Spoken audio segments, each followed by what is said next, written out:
Julie, কি করছিস? আসছি মামি। মামি, কিছু বলছো? সকাল থেকে ঘর মুছতেই আছিস, এবার একটু রান্নাঘরে হাত দে। আমার মেয়েটা সকাল সকাল উঠে খাবার চাইবে। হ্যাঁ মামি, বলো কি কি করতে হবে, আমি ঘরটা মুছেই করে দিচ্ছি। সকালে আলু পরোটা বানিয়ে ফুলকপির বড়া ভেজে চুলায় ভাত চাপিয়ে দিস।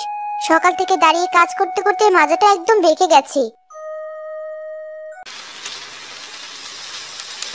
শরীরটা যে আর চলছে না, মনে হচ্ছে কতদিন ঘুমাইনি। যদি একটু মন ভরে ঘুমাতে পারতাম তবে শরীরটা একটু ভালো লাগতো। কি রে, রান্না এখনো হয়নি? চুলার কাছে বসে বসে ঝিমানো হচ্ছে? না মামি, মাথাটা বড্ড ব্যথা করছে, শরীরটা খুব খারাপ লাগছে। এই তো রান্নাটা হয়ে এসেছে প্রায়। আমি খাবো কখন? খিদেতে পেটটা একেবারে চোচো করছে। তুই এখানে একটু বস বোন, আমি এখনই রান্না করে দিচ্ছি। হয়ে গেছে তোর কাছে আমার বসতে, আমি ঘরে গেলাম। মুখ ধোয়ার পানিটা আমার ঘরে দিয়ে যা। কই গিন্নি, রান্না কিছু হলো নাকি? আমাকে বাজার যেতে হবে না নাকি? শুনছিস তো তোর মামা কি বললো? হতচ্ছাড়া মেয়ে, সকাল থেকে যে কি করে কে জানে, ঠিকঠাক ভাবে কাজটুকুও করতে পারে না। তাড়াতাড়ি হাত চালা, আমি বাইরে গেলাম। একটু বসো, রান্নাটা হয়ে এসেছে। কোথায় গিয়েছিলে সকালে উঠে? কোথায় আর যাবো, পুকুর ঘাটে গিয়েছিলাম মাছগুলোকে খাবার দিতে। তা সকালের রান্নাটা তো তুমি করতে পারো, এতটুকু মেয়েকে দিয়ে এত কাজ করানোর দরকার কি? সকাল সকাল আবারও শুরু হয়েছে। সারাটা দিন যে আমি এত কাজ করি তোমার চোখে বাঁধে না? যেই ওই ঘুটে কুড়ানিকে দিয়ে একটা কাজ করাতে যাই, সেই তোমার চোখে বাঁধে। ওকে শোকেজে তুলে রাখবো নাকি? না না, ওকে কেন শোকেজে তুলে রাখবে? বরং তোমার মেয়েকে শোকেজে তুলে রাখো। বিয়ের পরে বরের বাড়ির লোক তাকে শোকেজ থেকে একেবারে নামাবে। খবরদার, আমার মেয়েকে নিয়ে আর একটি কথাও বলবে না। তোমার ভাগ্নির মতো অলক্ষী না আমার মেয়ে। আমার মেয়ের পায়ের কাছেও ঘেঁষার যোগ্য না ওই ঘটে কুড়ানি। থাকো তুমি, তোমার সাথে ঝগড়া করার বিন্দুমাত্র ইচ্ছা আমার নেই। আমার কাজ আছে, আমি কাজে গেলাম। মামা, খাবারটা খেয়ে যাও, আমার রান্না করা হয়ে গেছে। না রে মা, এখন আর আমি খাবো না, তুই খেয়ে নিস। এমন হা করে দেখছিস কি? খাবার রেখে বসার ঘরে কাপড় আছে, কাপড়গুলো ধুয়ে রান্নাঘর পরিষ্কার কর। এরপর বাসনগুলো মেজে রাখ।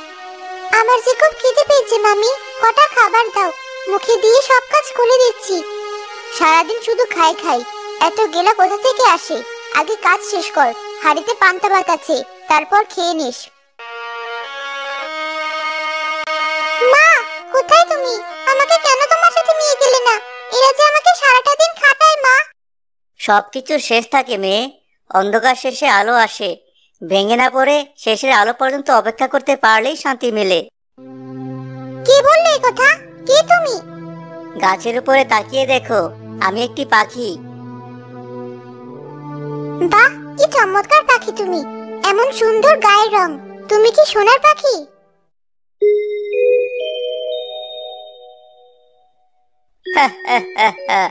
না, আমি সোনার পাখি না। আমার গায়ের পালকগুলো দেখতে সোনালি। তুমিও কিন্তু দেখতে বেশ সুন্দর। জানি না সুন্দর কিনা, আয়নায় কখনো নিজেকে দেখার সৌভাগ্যটুকু হয়নি। কিন্তু আমার মা বলতো আমি নাকি একদম পরীর মতো দেখতে। ভুল কিছু বলেনি তো, তুমি সত্যিই দেখতে খুব মিষ্টি। তোমার মনটাও অনেক ভালো। একদিন দেখবে তোমার সব দুঃখ কষ্ট দূর হয়ে তুমি অনেক সুখী হবে। সান্ত্বনা দিচ্ছ বন্ধু? বন্ধু যখন বললে, বন্ধুকে কি আর মিথ্যে বলা যায়? যেটা সত্যি আমি সেটাই বলেছি। তোমার সাথে কথা বলে খুব ভালো লাগলো। এভাবে কখনো মন খুলে কারোর সাথে কথা বলিনি। আমি রোজ আসবো তোমার সাথে গল্প করতে। বন্ধুকে তো আর একা থাকতে দিতে পারি না। সময় কখন চলে গেল বুঝতেই পারলাম না। মামি খুব বকবে, আজ তাহলে আসি। এত সময় কার চেহারা দেখছিলি পুকুর ঘাটে? বাকি কাজগুলো কি তোর মরা বাবা মা এসে করবে? রান্না করতে গিয়ে হাতটা পুড়ে গেছে, তাই দেরি হয়েছে মামি। কাজের সময় যত বাহানা, আর খাওয়ার সময় সবার আগে। যা, বাকি কাজ ছেড়ে দুপুরে রান্না বসা। রোজ জুড়ে পুকুর ঘাটে গিয়ে সোনালী পাখির সাথে গল্প করত। এভাবে তার দিনগুলো বেশ ভালোই কাটতে লাগলো। জুলি মা, জুলি, এদিকে আয় তো মা। এই নে, তোর জন্য জামা কিনে এনেছি। দেখতো গায়ে দিয়ে ঠিকঠাক মতো হয় কিনা। ভাগ্নির আপ্যায়ন হচ্ছে? এত দামি জামা! আমার যে শাড়ি ছিঁড়ে গেছে, এটা তুমি চোখে দেখো না? এই অপয়া মেয়েটির জন্য নাচতে নাচতে জামা নিয়ে এলি। বরং আমাকে দাও, আমারও ভালো করে জামা নেই, এটা আমাকে পরলে বেশ মানাবে। সহ্য করবে না, সৃষ্টিকর্তা এসব সহ্য করবে না। উনি বসে আছেন আমাদের বিচার নিয়ে। চল তো মিলি, ঘরে চল। দিন দিন রমা জুলির প্রতি অতিষ্ঠ হয়ে উঠল।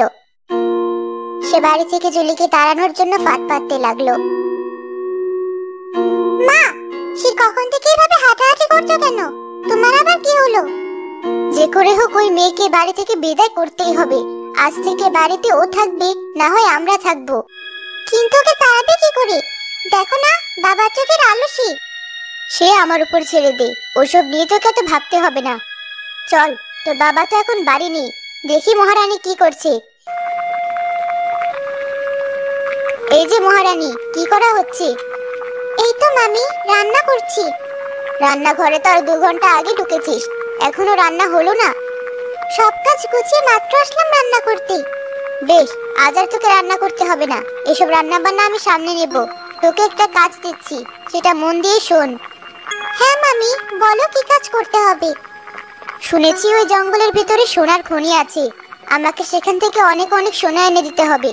যদি আনতে পারিস তবে ভালো, না আনতে পারলে বাড়ির দরজা সারা জীবন তোর জন্য বন্ধ। কি বলছো মামি? কিন্তু গহীন জঙ্গলে আমি একা একা যাব কি করি? কিভাবে যাবি সেটা তুই জানিস। এখন তাড়াতাড়ি বেরিয়ে পড়। তবে বলে দিলাম, কোনো চালাকিতে কিন্তু কাজ হবে না, সোনা আমার চাই।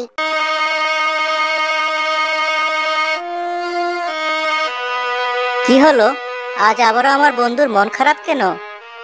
মামি বলেছে জঙ্গলের নাকি কোথায় সোনার খনি আছে, সেখান থেকে অনেক সোনা আনতে পারলে বাড়িতে জায়গা হবে, না হলে সারা জীবনের জন্য বাড়ির দরজা বন্ধ। কোনো ব্যাপার না, আমি তোমাকে সেই জায়গায় পৌঁছে দেব। তুমি আমার পিঠের উপরে উঠে বসো।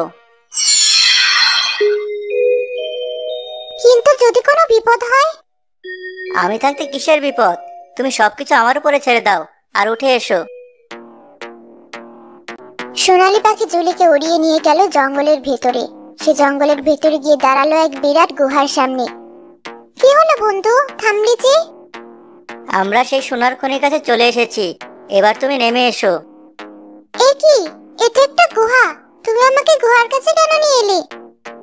এই গুহার ভেতরেই সেই সোনার খনি, কিন্তু সেই সোনার খনি পাহারা দিচ্ছে এক রাক্ষসী। রাক্ষসী? কি বলছো বন্ধু? তাহলে আমি সেখান থেকে ফিরে আসবো কিভাবে? আমাকে তো সে খেয়ে নেবে। এই নাও, এই মালাটি ওই গুহার দরজায় ছোঁয়ালেই দরজা খুলে যাবে। ভেতরে গিয়ে যখনই রাক্ষসী তোমার উপর হামলে পড়তে যাবে, তখনই তুমি তাকে এই মালাটি দেখিয়ে বলবে তুমি তার নাতি, তার মেয়ে তোমাকে এখানে পাঠিয়েছে। বেশ, তবে আমি গেলাম।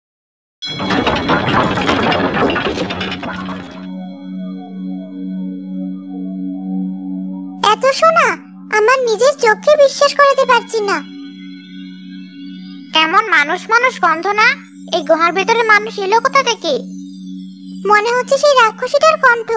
এবার কি হবে যদি সে আমাকে সত্যি সত্যি খেয়ে ফেলে?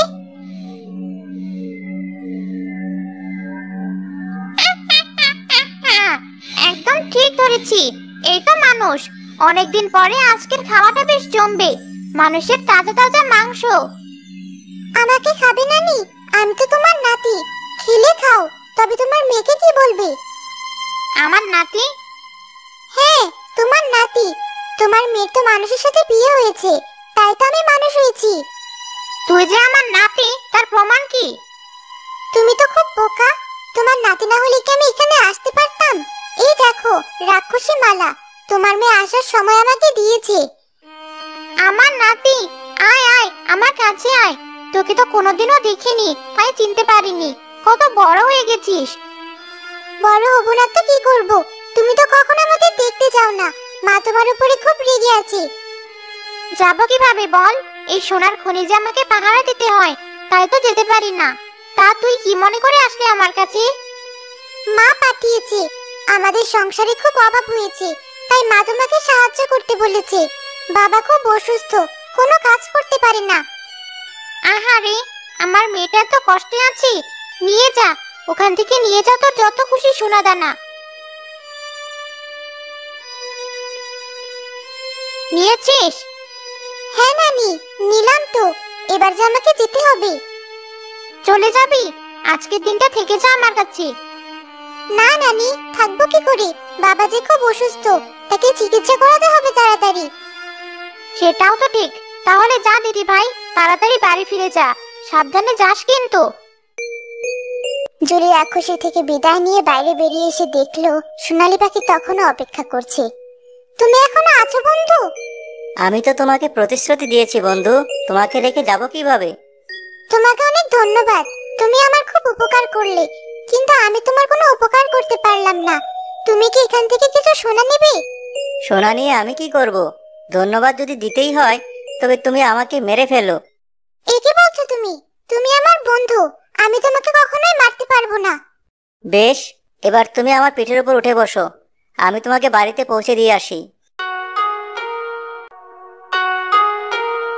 নামো বন্ধু, তুমি বাড়ি ফিরে এসেছো, এবার ভেতরে যাও। এই হতচ্ছাড়ি তো মরার পাত্রী না, এ আবার ফিরে এলো কিভাবে? তাই তো, ওই গভীর জঙ্গলে কিও ফিরে এলো, কি সাংঘাতিক। নাও মামি, তোমাদের সোনা, এই পুটলিতে সব। সত্যি সোনাইতে? এ তো আসলেই সোনা। মিলি দেখ কত সোনা, আমরা তো এবার ধনী, তোকে এবার রাজপ্রাসাদে বিয়ে দিতে পারবো। সোনা? এত সোনা কোথায় পেলে? ভাগ্য, এ সবই আমাদের ভাগ্য। আমাদের ভাগ্যই আমাদের কাছে এত সোনা পাঠিয়েছে। মা দেখো, কত সুন্দরী দুটি হার। এই হার তুমি একটা পরো, আর আমি একটা পরি। পর পর, এই সবই তো এখন থেকে আমাদের। বড় বাড়ি হবে, গাড়ি হবে, আরো কত কিছু হবে। এত সোনা বিক্রি করলে সব হবে আমাদের। হ্যাঁ মা, সবই তো হবে। বিনা পয়সায় চাকরও হবে। এই অপয়াটি হবে আমাদের বাড়ির চাকর। রমা ও তার মেয়ে হার দুটি গলায় পড়তে তারা দুটি পাখিতে রূপান্তরিত হলো।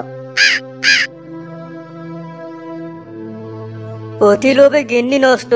যাও যাও, এবার সারা জীবন পাখির রূপে গাছে ও গাছে কাটাও। মেয়েটার উপরে অনেক অবিচার করেছিস তোরা, তোদের বলেছিলাম সবকিছু শেষ থাকে। দেখেছিস তো, আমার কথাটাই ঠিক হলো। তোমাকে বলেছিলাম না বন্ধু, তোমার কষ্টের দিন শেষ হবে।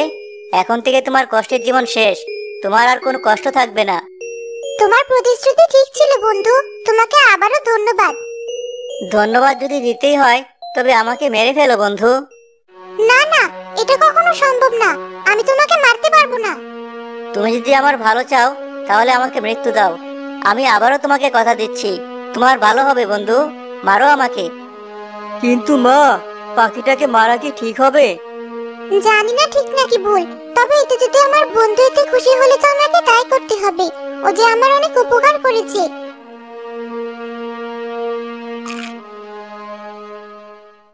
বন্ধু, কেন এমন করতে বললি?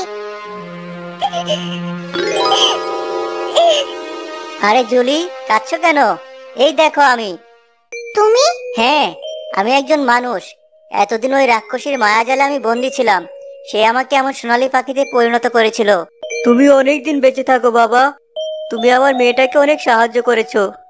আপনার যদি আপত্তি না থাকে তবে আমি জুলিকে সারা জীবন আমার সাথে রাখতে চাই, আমার জীবন সঙ্গী হিসেবে।